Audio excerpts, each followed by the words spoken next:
Disfruta con Víctor Alvarado y su equipo de lo mejor del cine. Directo a las estrellas.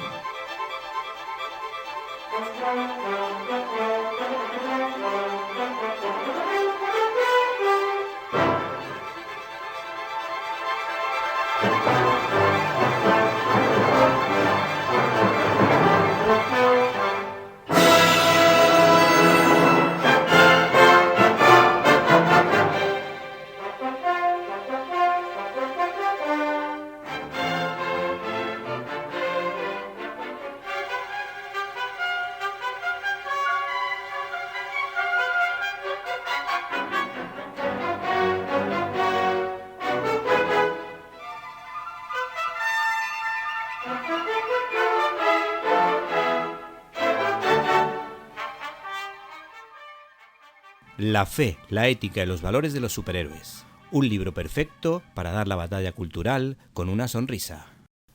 Fundación Edelvives patrocina este espacio cultural. ¿Quién no ha escuchado la expresión vaya dos patas para un banco?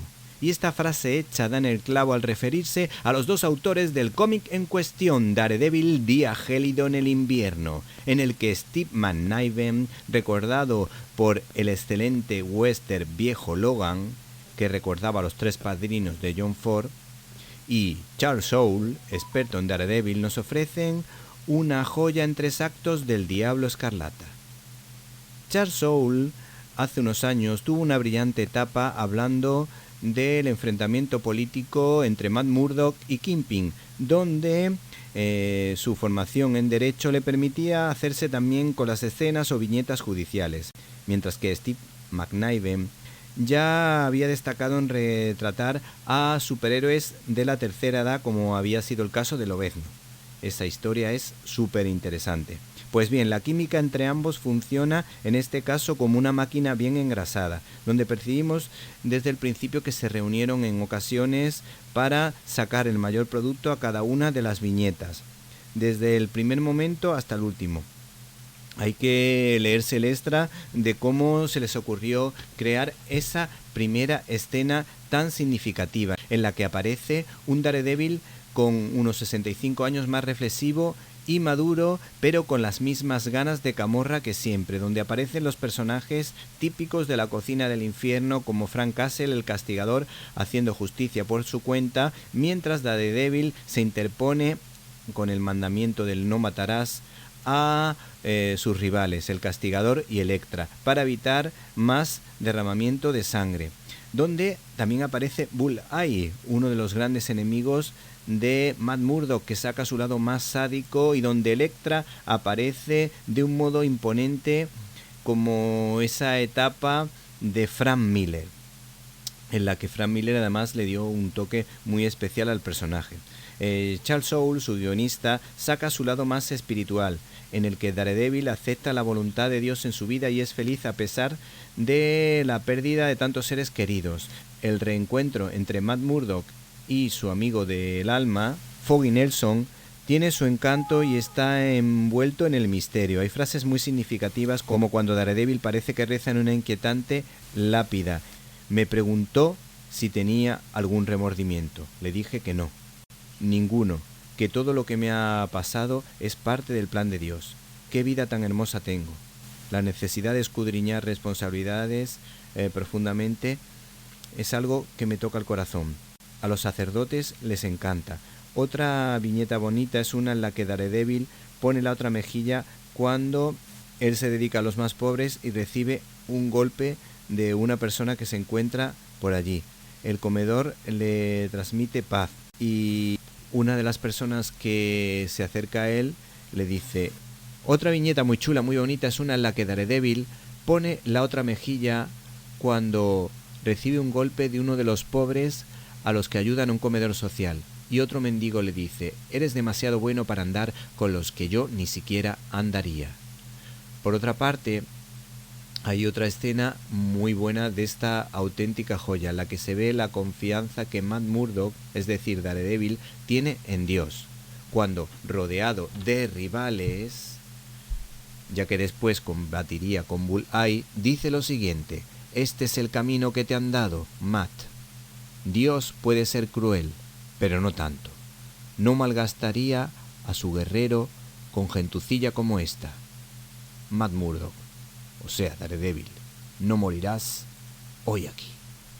Y si te gustó este comentario, puedes suscribirte en nuestro canal de YouTube, Cine y Libertad.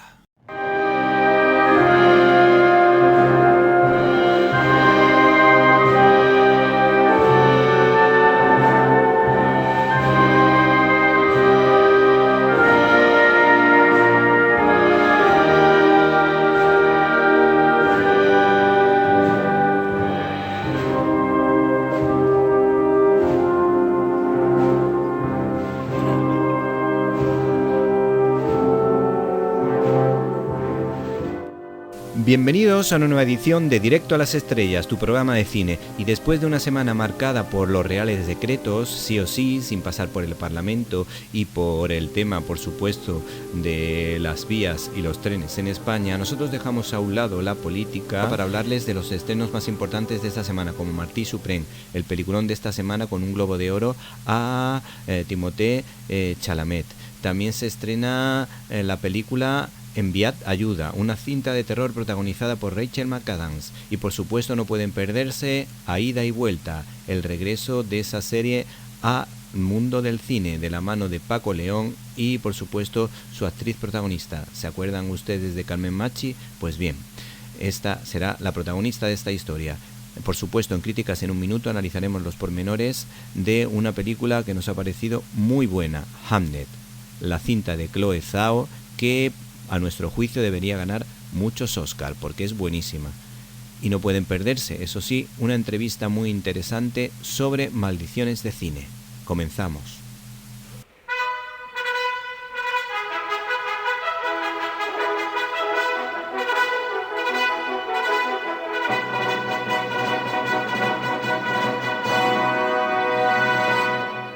La cartelera.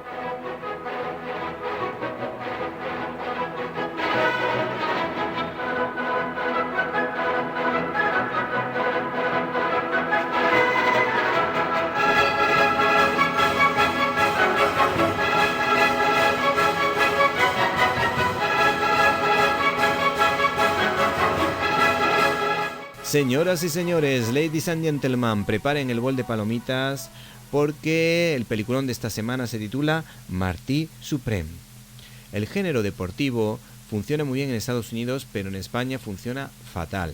No obstante, a los que amamos el deporte, como es mi caso, disfrutamos muchísimo con las producciones norteamericanas relacionadas con este género, donde nos encontramos auténticas maravillas relacionadas con el boxeo, por ejemplo, pero también con otros deportes. ¿Quién no se acuerda de ese clásico del boxeo protagonizada por Paul Newman?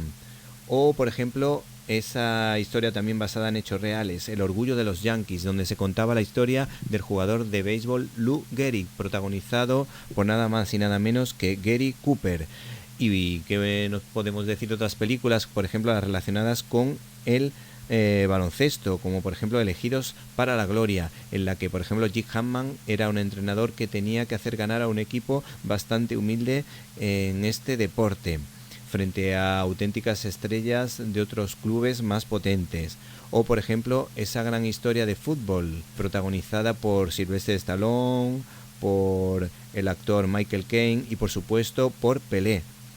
¿Quién no se acuerda de esa película? Esa cinta dirigida por John Huston, Evasión o Victoria. El caso es que en esta ocasión, en esta película se cuenta la vida de Marty Reisman, un gran tenista de ping-pong, estafador y artista, además de empresario, que en esta ocasión está interpretado por el personaje de los personajes, porque es que Timothée Chalamet se mete en cada personaje que desde luego te hace creer que de verdad es él. Por ejemplo, el año pasado nos hizo creer que era Bob Dylan, otras veces nos ha hecho creer que era Harry, el de la fábrica de chocolate, y en esta ocasión pues este personaje transmite desde luego credibilidad.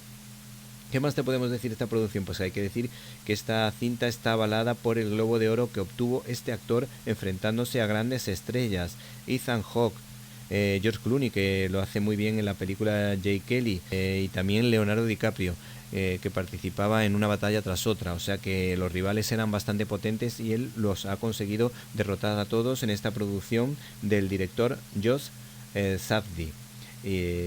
Hay que decir que este chico está muy agradecido y le ha hecho mucha ilusión este premio. Dice: mi padre me inculcó desde pequeño el espíritu de gratitud.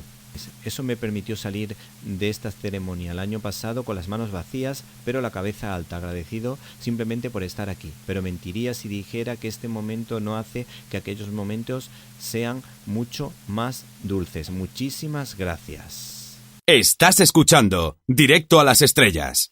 Víctor Alvarado. Los amantes del género de terror están de enhorabuena porque se estrena una nueva producción en este género. Nos estamos refiriendo a la película Send Help, enviar ayuda, ya que aparece el título tanto en inglés como en español. Se trata de una película del director Sam Raimi, al que recordamos sobre todo por la trilogía de Spider-Man, una trilogía que estaba bastante bien y que explicaba muy bien cómo era el héroe. La cinta estaba protagonizada por el actor Tobey Maguire. Quizá la tercera parte era un poquito más floja, pero las dos primeras eran buenísimas, o son buenísimas, porque todavía se pueden seguir viendo y además tienen muchos seguidores. El caso es que Sam Raimi, su director, vuelve al género que le hizo ser famoso y que lo conociéramos y que de alguna manera le permitió acceder a otras grandes producciones. El género del terror. En esta ocasión nos encontramos con un thriller de terror bastante oscuro por momentos y que está distribuido por Disney. En él se cuenta la historia de Linda Liddell y de Bradley Preston, dos compañeros de trabajo que se encuentran abandonados en una isla desierta tras ser los únicos supervivientes de un accidente aéreo. En la isla deben superar sus rencores del pasado y trabajar juntos para sobrevivir, pero en última instancia se trata de una batalla de voluntades e ingenio para salir con vida. Hay que decir que el director nos vende la moto del siguiente modo: siempre me han atraído las historias donde los personajes son empujados al límite. Los cambios de poder entre los protagonistas generan una tensión constante y una gran sensación de peligro que crece a cada minuto.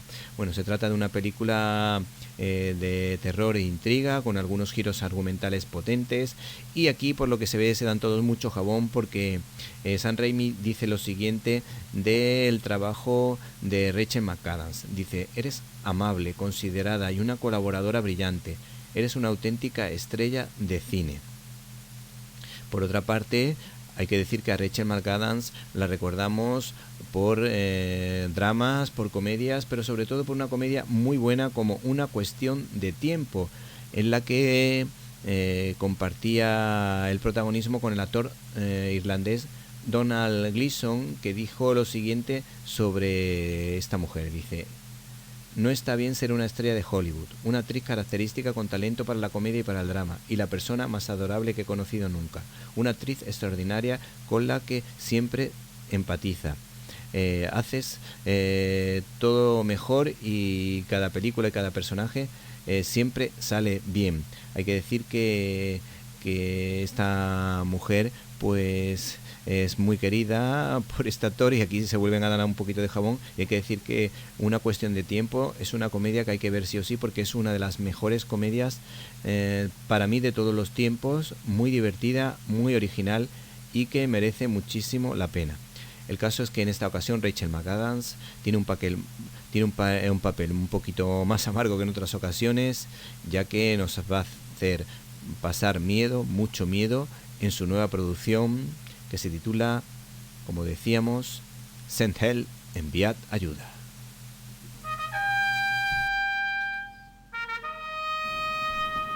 Abrimos nuestro canal habitual de comunicación invitándoles a que entren en Facebook con el nombre Víctor Alvarado _Directo a las Estrellas. Esperamos su comentario.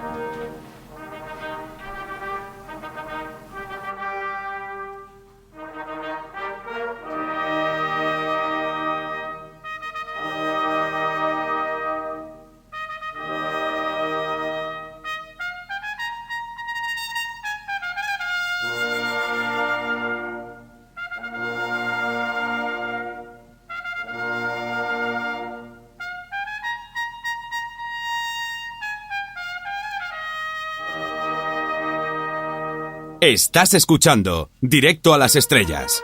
Víctor Alvarado.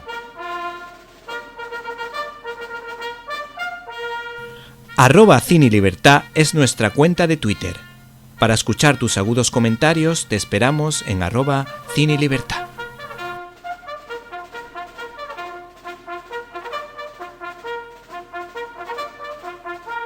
El cine de cuota española es menos cuota que nunca, ya que critica a la cultura woke, y es más cuota que nunca porque caen algunos tópicos del humor cutre propio de Paco León, que es verdad que en ocasiones saca la carcajada, pero siempre utiliza un humor muy particular y un tanto bajuno. El caso es que en esta ocasión es el director de su mejor trabajo, A Ida y Vuelta, jugando con las palabras de ida y vuelta, como me imagino que habrán imaginado. Se trata de el regreso nada más y nada menos que de Aída, uno de los personajes fundamentales de la serie Siete Vidas, una especie de spin-off que se hizo posteriormente.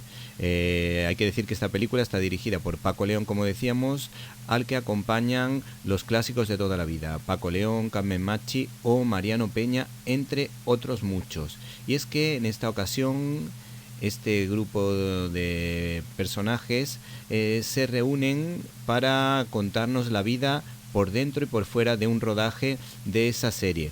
Una serie de la que acabaron lógicamente bastante quemados después de tantísimos años de éxito rotundo.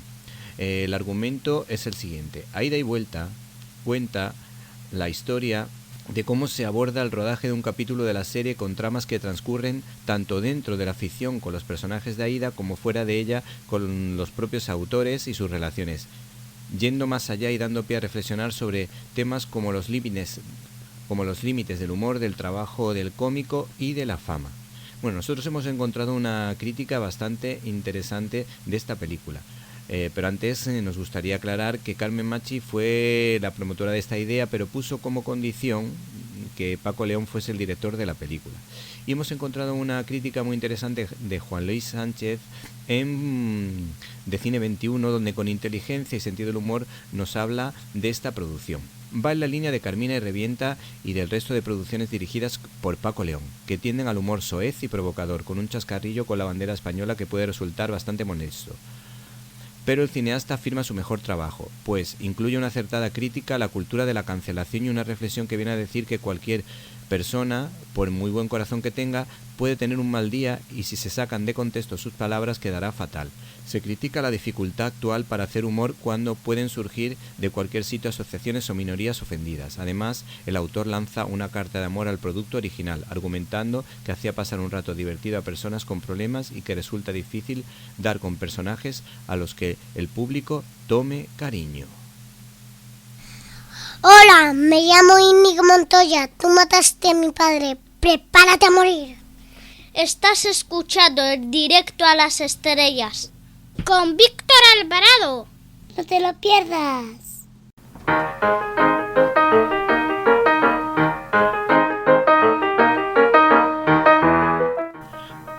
@CineLibertad es nuestra cuenta de Twitter. Para escuchar tus agudos comentarios te esperamos en @CineLibertad.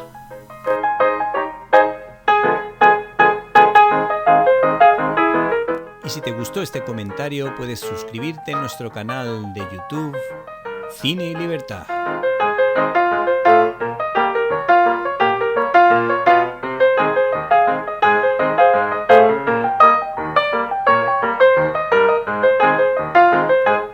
Críticas en un minuto.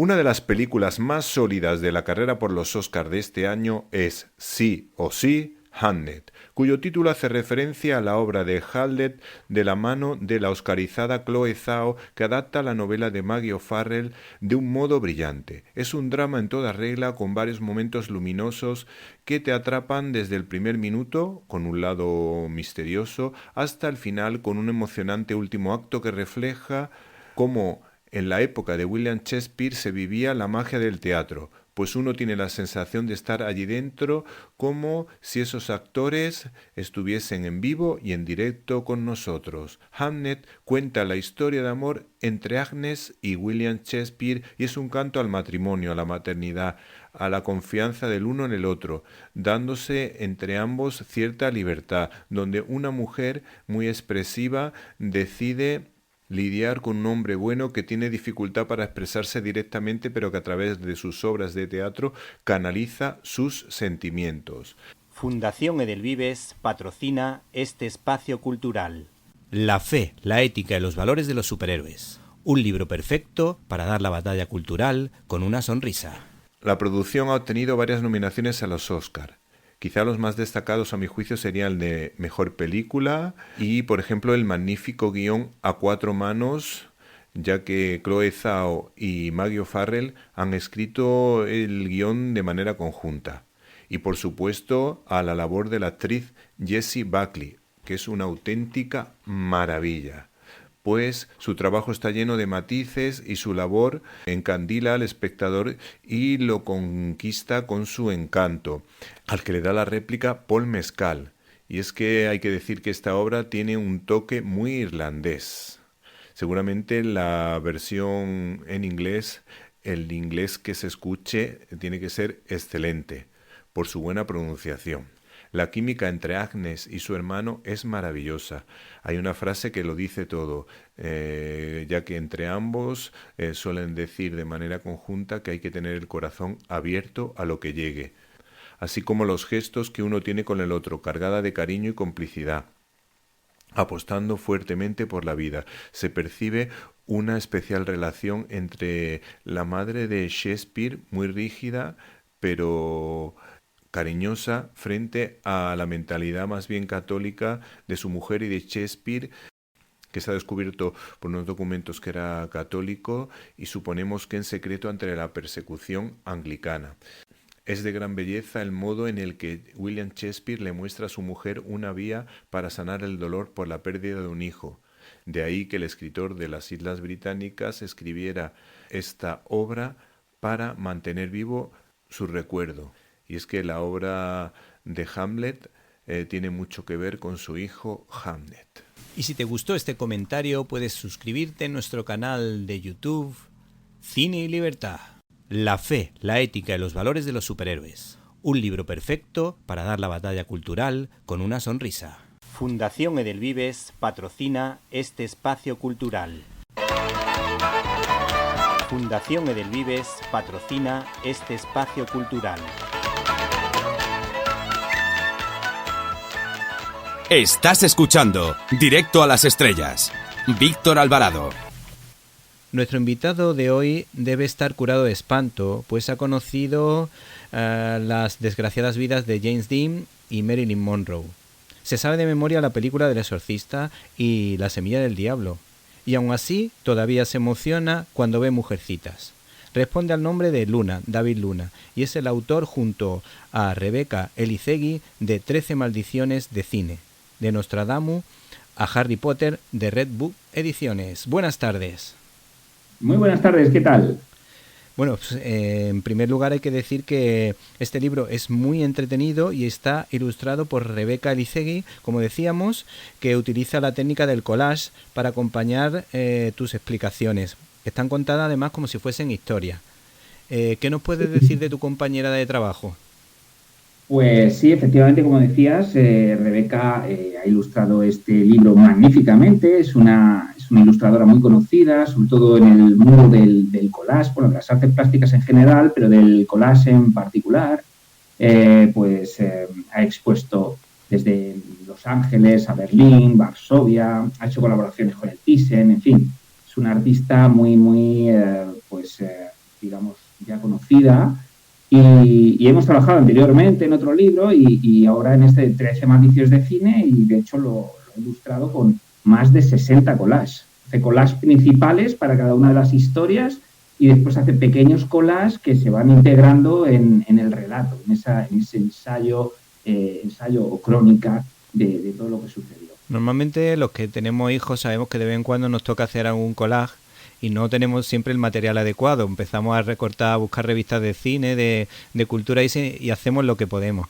Pero claro, cuando una persona tiene el talento de esta mujer y seguramente puede recurrir a cualquier fuente, pues la verdad es que tiene que ser muy bonito poder crear una historia realmente con 4 o 5 fotos y colocarla de manera estratégica para que luzca mucho. A mí, por ejemplo, me ha gustado mucho la de Bruce Lee con el dragón que se atraviesa. Esa me fascina porque Bruce Lee es un personaje que siempre gusta y a todos los que hemos sido más jóvenes nos gustaban las películas de acción, pues disfrutamos mucho con Bruce Lee.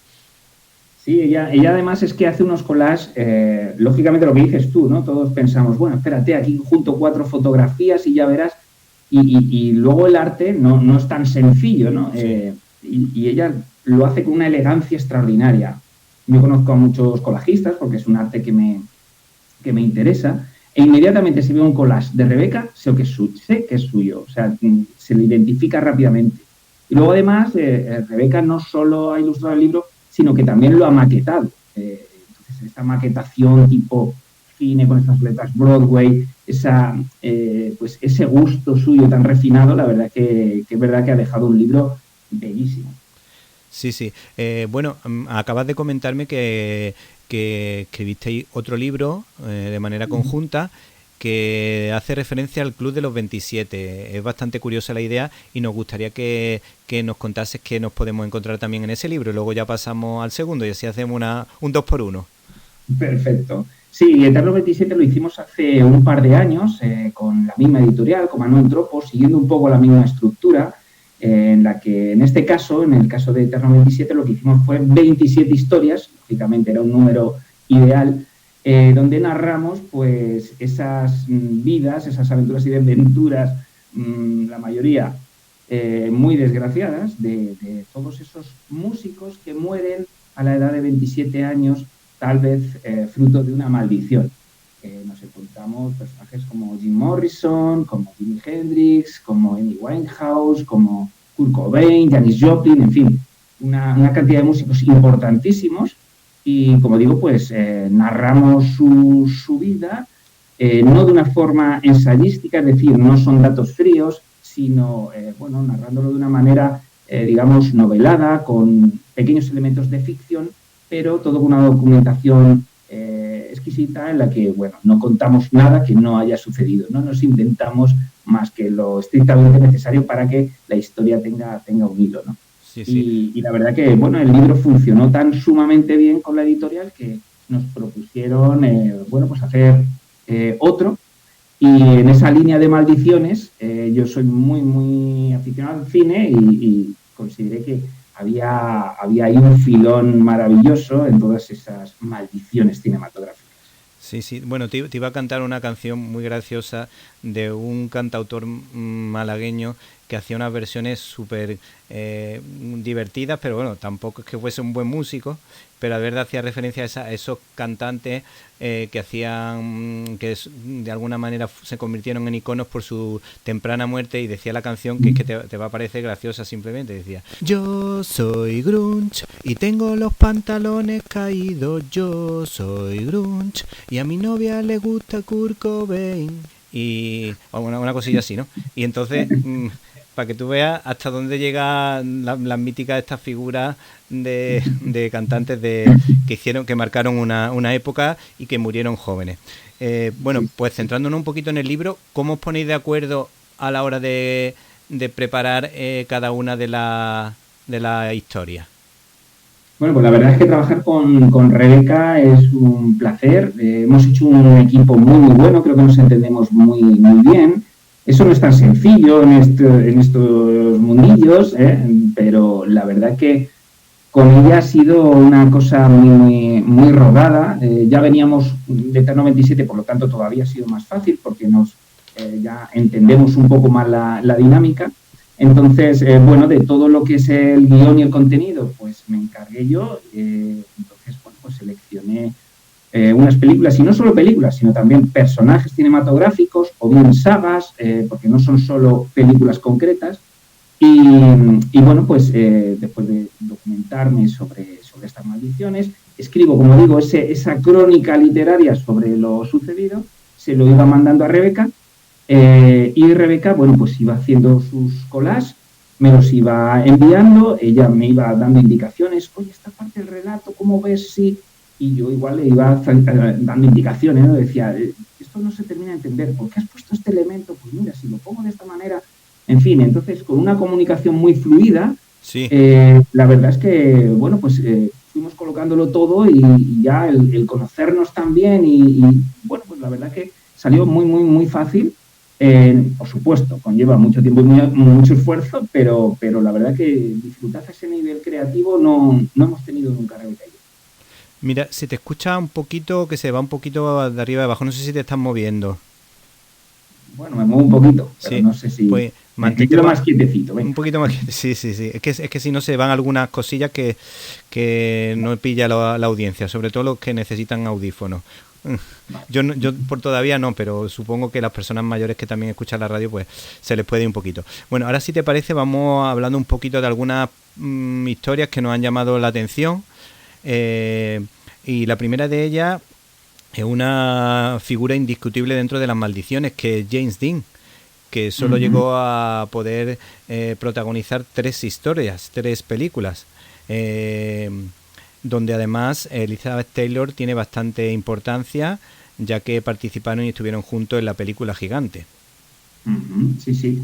James Dean es bueno, pues uno de los casos míticos, ¿no?, que aparecen en esta película. Él se convirtió en un símbolo del adolescente rebelde, una figura icónica, ¿no?, de la cultura popular, con esa belleza andrógina, ese aspecto descuidado, ese magnetismo personal que tenía. Sí. Y en este caso él cuenta con 3 maldiciones. Tiene 3 maldiciones encima, lo cual pues no le lleva a buen sitio. El primero de ellos es la maldición vinculada con Vampira. Vampira es una actriz que se llama Maila Nurmi, que dirige el show de Vampira, en el que ella pues presenta películas de terror. Y tiene una estética así, tipo pues Morticia Adams, por decirlo de alguna manera. Y bueno, se supone que James Dean tiene una relación con ella cuando James Dean no es muy conocido, y cuando James Dean empieza a ser ya más conocido, la deja porque considera que no le beneficia. Y bueno, y se sospecha, puesto que siempre parece que está vinculada a esta actriz con los aspectos más ocultistas, sí, y demás, que le ha lanzado una maldición y por eso muere, ¿no? De hecho, bueno, esta actriz es acosada, llegan a quemarle el pelo, su carrera se hunde por completo. Y después tiene la segunda maldición, que es la de Rebelde sin causa, ¿no?, su segunda película. Sí.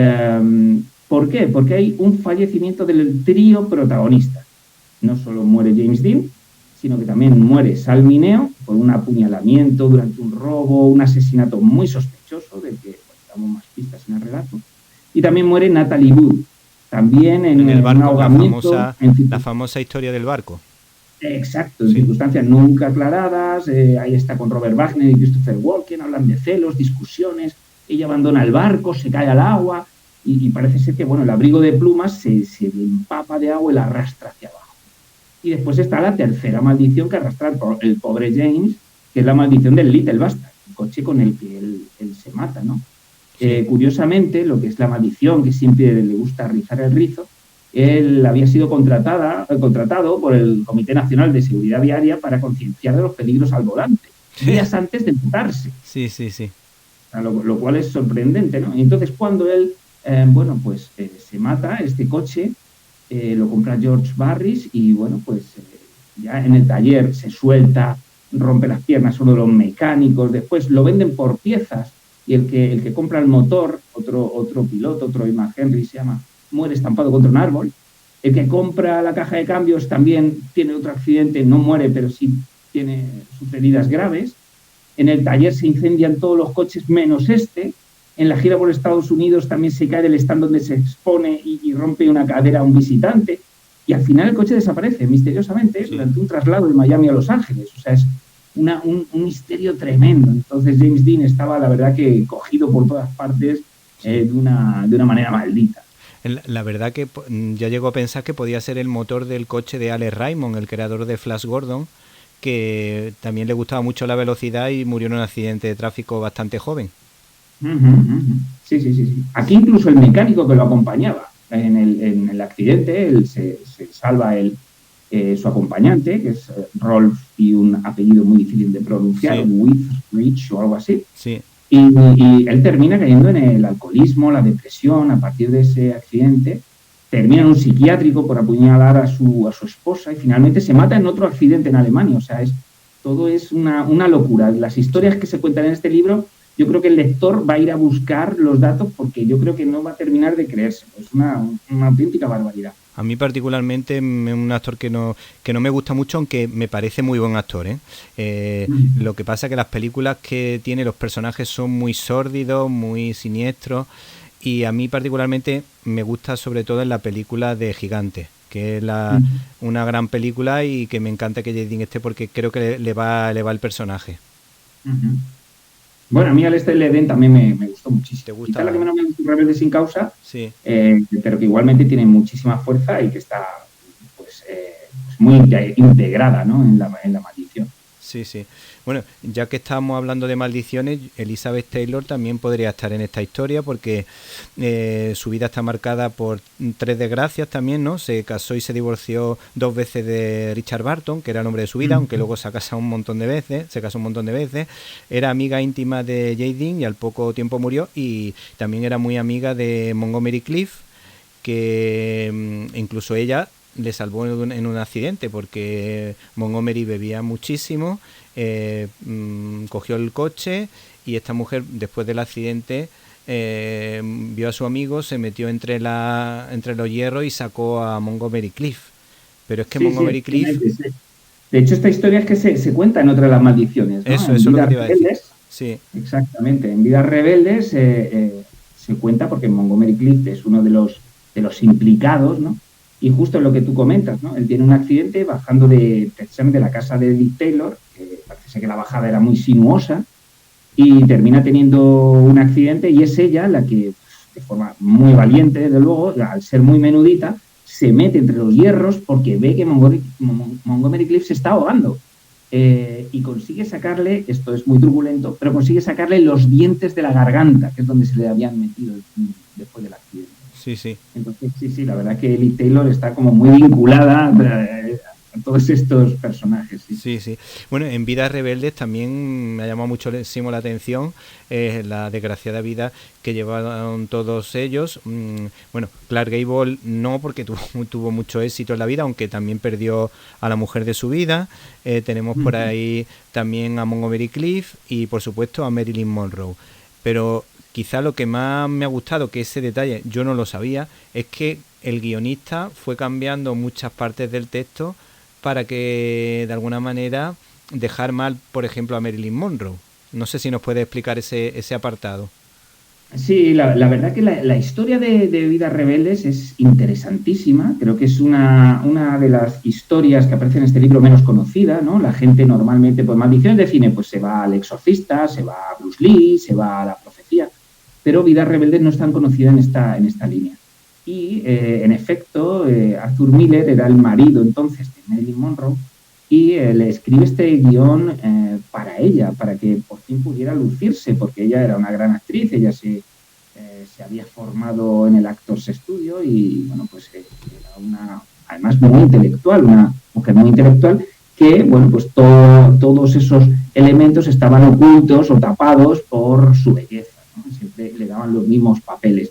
Y de pronto Arthur Miller dice, no te preocupes que vamos a hacer un papel a tu medida para que por fin puedas mostrar lo buena actriz que eres.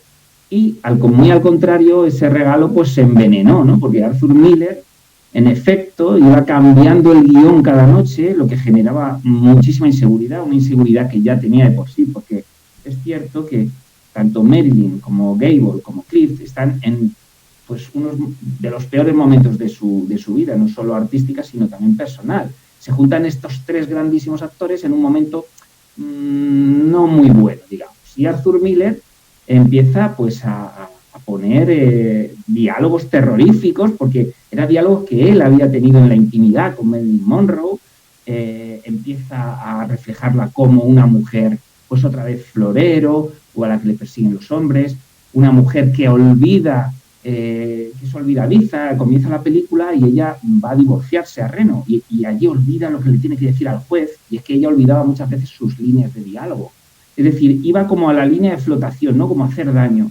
A Clark Gable lo pone como un hombre ya, digamos, con una salud frágil, como si estuviese fuera de su tiempo, porque Vidas Rebeldes habla de los últimos tiempos de los cowboys, ¿no? Y él ya con 59 años habían pasado sus mejores momentos. Y eso que era, siempre fue muy carismático. Clark Gable era el rey de Hollywood durante mucho tiempo, a todo el mundo le quería, además era muy buen compañero de amigos, siempre que necesitaba que alguien le echase una mano, por lo visto siempre estaba dispuesto a tener algún detalle con alguno de ellos.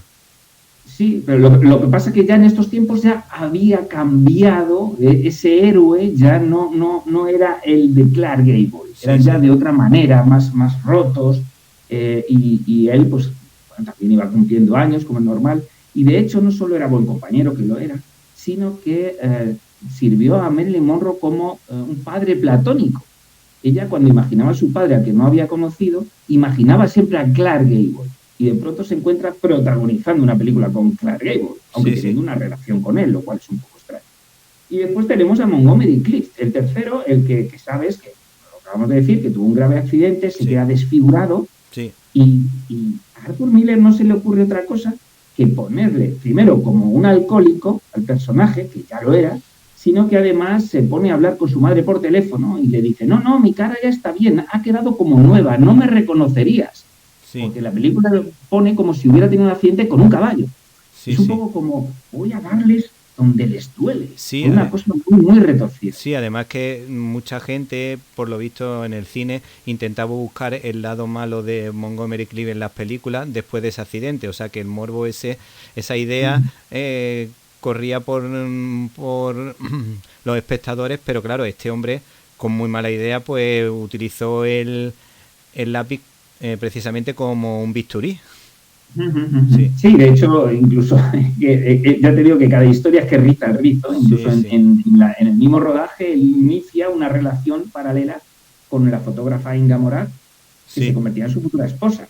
O sea, termina incluso rompiéndose por completo el matrimonio con Marilyn, a la que además en la película le terminan convenciéndola para que ingrese en un hospital, porque John Huston, el director, se había gastado un pastizal en los casinos de Reno donde estaban rodando y tal, y tenían que parar el rodaje durante un tiempo, y dijeron, ¿cómo lo hacemos? Venga, pues digamos que Marilyn necesita ingresar por su adicción a las pastillas y que sus médicos la ingresen. Y así lo hicieron, o sea, es todo realmente tremendo.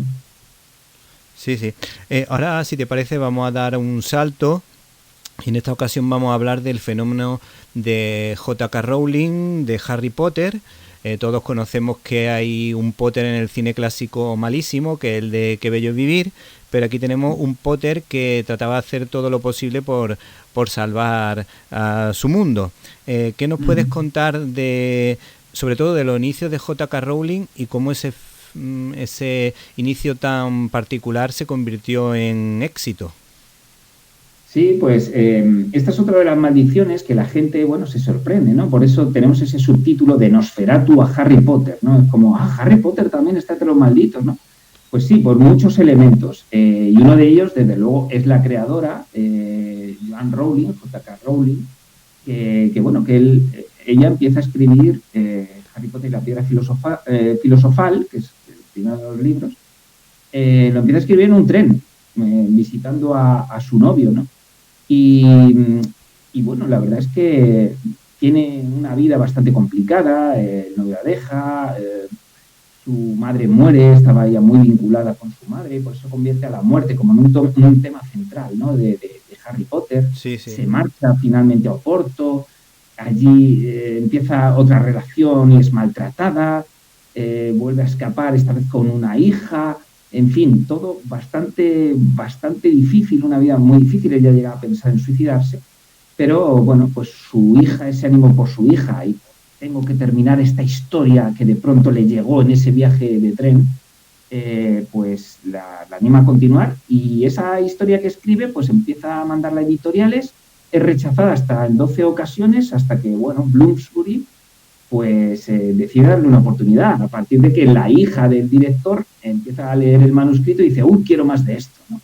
Entonces, la verdad es que, bueno, Rowling se convierte en un éxito bestial, los derechos son vendidos a Estados Unidos, y bueno, ya es adaptada al cine. Entonces se convierte en una mujer extraordinariamente rica y extraordinariamente querida. Sin embargo, pues, aparte de todas las maldiciones, que luego si quieres hablamos de alguna de la saga, pues ella termina, lamentablemente, pues desde el 2020, pues defenestrada por muchos de sus seguidores e incluso por muchos de los miembros del reparto, ¿no? ¿Por qué? Porque ella empieza a hacer comentarios en redes sobre inmutabilidad del sexo biológico, sobre las leyes trans, y bueno, pues mucha gente se siente de pronto pues traicionada por la creadora de un mundo que enseñaba a aceptar lo diferente, y de pronto ella, bueno, pues mostró esa actitud y bueno, y ha acabado, pues, la verdad que haciendo mucho daño a muchos de sus seguidores. Fíjate por donde yo, por ejemplo, en lo que dijo ella, de que el hombre y la mujer son biológicamente cada uno con sus características, yo la verdad que coincido con ella. Lo que pasa que tampoco creo que eso sea motivo para anular un talento que a mí, por ejemplo, yo no me he leído cosas de J.K. Rowling, pero las películas creo que han dejado un pozo interesante. Y creo que en realidad dijo la verdad, porque yo creo que hay que tratar con respeto el tema trans, que hay personas que tienen dificultades para aceptar su cuerpo y algunas tienen que operarse y todo eso.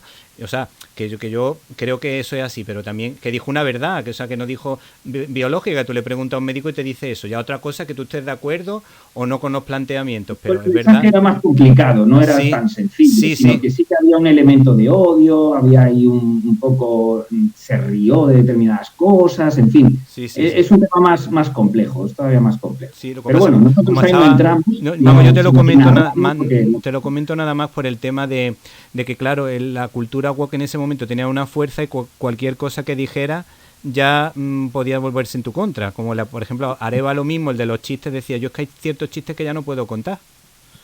Sí. Y bueno, y si te parece, bueno, el libro está cargado de curiosidades, como por ejemplo cuando hablas de Roman Polanski, pues yo qué sé, hablamos de un director que tiene películas súper buenas como El pianista, El oficial y el espía, que para mí es la mejor, Chinatown, pero también hizo la semilla del diablo y a mí, por ejemplo, particularmente cuenta una cosa que me llama mucho la atención de la protagonista cuando la pone en una avenida y no corta el tráfico para rodar la escena, con lo que hay que decir que la actriz se jugó el tipo y por eso esa escena queda tan realista. Pero también nos encontramos ahí a John Wayne, la maldición de John Wayne con respecto a una película. Es que la verdad que el libro es interesante en todos los aspectos. Si te parece, ¿nos cuenta alguna anécdota de la película La semilla del diablo? Y luego vamos a hacer una pregunta así un poco peculiar. Y ya verás que va a ser muy divertida porque tú nos lo vas a responder con mucha facilidad. Vale, sin ningún problema. Pues bueno, a ver, La semilla del diablo es una película y exactamente igual que el resto de casos, o sea, sorprendente, impresionante y que merece, pues eso, una investigación, es decir, esto de verdad fue así, ¿no? Porque en efecto, tú comentas que en el rodaje, pues Mia Farrow pues, la pone embarazada, ¿no? A cruzar por una carretera. Dice, no, si la gente se va a parar, porque cuando te vea embarazada, pues... y él también se juega el tipo con la cámara, porque él es el que en ese momento porta la cámara, ¿no? En esa escena. Pero, claro, la maldición es terrorífica. El propio William Castle, que es el productor, pues recibe cientos de cartas amenazadoras por satanista, y termina, bueno, con una grave infección urinaria que tiene que operar varias veces de urgencia. Él está asustadísimo, empieza como a ver a Rosemary, a la protagonista, empieza como a delirar, hasta que la enfermera le dice, anda, qué curioso, en la tercera planta se encuentra en coma Christoph Komeda. Christoph Komeda era el que había hecho el compositor de la música de la película. Sí. Dice, ¿cómo? Sí, pues este Christoph Komeda, en una pelea amistosa con su amigo que venían de una fiesta, se cae por un barranco y se queda en coma y finalmente muere. Entonces es como, ostras, me va a pasar a mí, ¿no? Bueno, de hecho William Castle no vuelve a repetir en este tipo de películas, le ofrecen la segunda parte, no la hace, le ofrecen El exorcista, no la hace, totalmente asustado. Pero es que además los exteriores se rodaron en el edificio Dakota, el famoso edificio Dakota neoyorquino, donde, como sabemos, fue asesinado John Lennon. Pero Sí, vamos más es allá verdad, y se sí, produce sí. la gran tragedia de Roman Polanski, Sí, ¿no? Que es la tragedia de 10.050 Cielo Drive, con el asesinato por parte de la familia de Charles Manson, esos tumbados que matan pues a su esposa Sharon Tate, embarazada de 8 meses y medio. sí, sí, sí. Este Charles Manson es uno de los asesinos más famosos, junto quizá a Jack el Destripador. Estaban muy, muy locos. Él decía que él era Jesucristo, que estaba llamado a cometer asesinatos mediáticos Sí. para echar la culpa a los Panteras Negras, comenzar una guerra Madre mía. interracial, y ellos querían reproducirse bajo tierra y volver a la superficie cuando la raza negra, decía él, se diera cuenta de que era inútil para gobernar, y entonces le iban a poner a él como para gobernar la tierra. O sea, Sí. a este nivel estamos llegando, ¿no? Sí, sí, sí. Y curiosamente decía, fíjate las coincidencias, que todo este apocalipsis racial se le había revelado a él gracias a una canción, a Helter Skelter, que es una canción que aparece en el álbum blanco de los Beatles. Ah. Acordémonos de John Lennon. Sí. Bueno, pero es que John Lennon, además, era muy amigo ¿de quién? De Mia Farrow, Vaya. que es la protagonista, hasta Sí. tal punto que dedicó una canción a su hermana, la hermana de Mia Farrow, a Prudence. ¿Y dónde fue? En el álbum blanco. O sea, es todo interrelacionado, con una cantidad de sincronicidades que durante el relato se explican todas las sincronicidades que te dejan desde luego con la boca abierta. Sí, sí, sí. Bueno, pues vamos con la pregunta. Algunas de estas producciones están realmente marcadas por la desgracia, pero hay otras marcadas por la propaganda o por leyendas inventadas. ¿Qué nos puede decir al respecto? Bueno, pues, a ver, yo te diría que es, evidentemente, a partir del Exorcista, se dieron cuenta que con elementos malditos las películas de terror podían venderse mejor. Porque, claro, el Exorcista igual, podemos aquí hablar largo y tendido de todo lo que ocurre durante la película del Exorcista, y a posteriori, tremendo. Entonces, yo creo que sí que descubrieron ahí esa posibilidad. Y es cierto que durante la investigación yo intento utilizar las mayores fuentes primarias posibles para cerciorarme de que no te la están colando, por decirlo de alguna manera. Y yo no he encontrado realmente mucho elemento que se ha podido inventar. Sí es cierto que en el caso de la profecía, Sí. hay sospechas de que algún elemento sí esté un poquito exagerado. Aún así, es cierto que pues, prácticamente todo lo que ocurre, o sea, desde que la persona que en el Safari Park les está ayudando, ¿no? Durante el rodaje y tal, ese día es devorado por un tigre. Eso está en las noticias ahí, ¿no? Sí. O que, por ejemplo, pues se produzca que los Rottweilers, es que los animales se revelaron en esa película muchísimo, Sí. los Rottweilers hacen que se hospitalice a un especialista, Terry Walsh, porque se vuelven locos perdidos, ¿no? O que empiezan a sufrir muchísimo miedo en el set, o que sufren atentados del ira, No vea. del ira, Sí, sí. o que, por ejemplo, se produce una cosa brutalísima, que es un accidente automovilístico del supervisor de los efectos especiales, el mismo que había creado, no sé si has visto la escena mítica en la que la camioneta que lleva como unos cristales... Corta la cabeza, sí. Exactamente, Sí. pierde los frenos y uno de los cristales se desplaza y decapita a uno de los protagonistas. Bien, pues el creador de esos efectos tiene un accidente y la que es, decapitada, en algunos dicen que realmente muere partida por la mitad, Sí. es su asistente Liz Moore. Cuidado, que Liz Moore es súper conocida por haber trabajado en Stanley Kubrick, en Star Wars, etcétera. Claro, esa muerte es auténtica. Ahora, que se exagera, llegan a decir que en el accidente sale este John Richardson hecho polvo, ¿no? Tal, y de pronto descubre una señal que pone Omen, que es un pueblo. Acordémonos que la profecía, la traducción, o sea, en inglés es The Omen, Sí. y de pronto pone Omen y pone que está a 66,6 kilómetros. Bueno, yo creo que es excesivo. ¿Que ha muerto y ha habido un accidente? Sí. ¿Que eso de los 66,6? Lo dicen ellos. Yo he visto la entrevista, pero ¿es real? Hasta ahí no lo sabemos.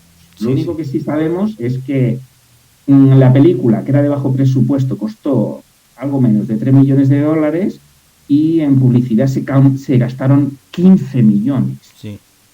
5 veces más de lo que Sí. costaba la película. Y además, ¿Puede haber algo de esto ahí? Posiblemente. sí, y además la película es extraordinaria, tiene un ritmo muy bueno. Gregory Peck tuvo ahí una segunda o una tercera juventud. Y ya por último, si te parece, en 30 segundos nos ha hablado de la ira de Lira, pero también nos tienes que hablar de la ira del niño, porque la escena en la que va a entrar a la catedral o a la iglesia es aterradora, pero es que el niño tampoco es que fuese un santito. No, el niño el niño era tremendo. De hecho, bueno, pues está el director, Richard Donner, se pone a buscar niños, ¿no? Es algo fundamental, imagínate, es como la niña del exorcista, o sea, es el protagonista y trabajar con niños ya se sabe, niños y animales es complicado. Sí. Los animales ya se les estaban revelando y bueno, pues empieza a buscar y bueno, se desespera un poco porque ve a todos los niños como demasiado profesionales y es uno de los productores el que le dice, oye, de verdad, prueba con ese niño.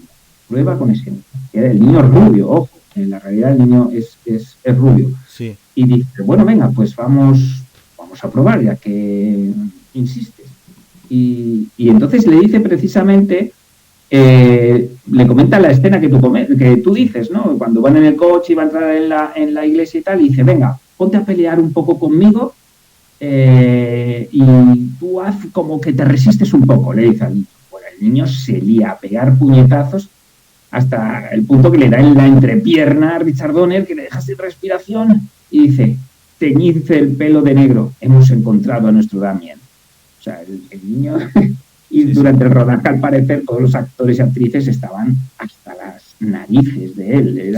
De hecho, en la escena final, de hacer spoiler, pero un spoiler relativo, porque esta película, claro, hacer spoiler de la profecía ya a estas alturas, no sé si se puede considerar spoiler, pero esa escena final en la que el niño se vuelve, no decimos más, y pone esa sonrisa terrorífica, que es mítica, ¿sabes cómo la consigue? Richard Donner le dice, vuélvete, pero no te rías, porque él sabe que el niño diciéndole eso va a reírse, que era lo que él quería, ¿no? Entonces, hasta utilizando esa maldad, entre comillas, de este niño, consigue esa escena absolutamente mítica. Bueno, pues David Luna, nos ha encantado tu libro y además la forma de contarlo, porque has sido muy generoso con nosotros, nos has contado muchas anécdotas y recomendamos este libro 13 maldiciones de cine de Red Bull Ediciones, que es una auténtica joya para disfrutar de cine y para poder contar anécdotas con los amigos. Muchísimas gracias. Muchísimas gracias a vosotros por contar conmigo, ha sido un placer. Y si te gustó este comentario, puedes suscribirte en nuestro canal de YouTube Cine y Libertad.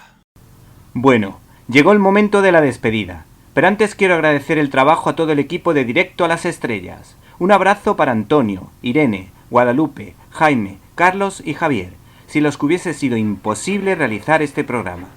Espero que usted, y también usted, o tal vez tú, hayas pasado un rato entretenido. Recibe un cordial saludo de Víctor Alvarado y hasta la semana que viene.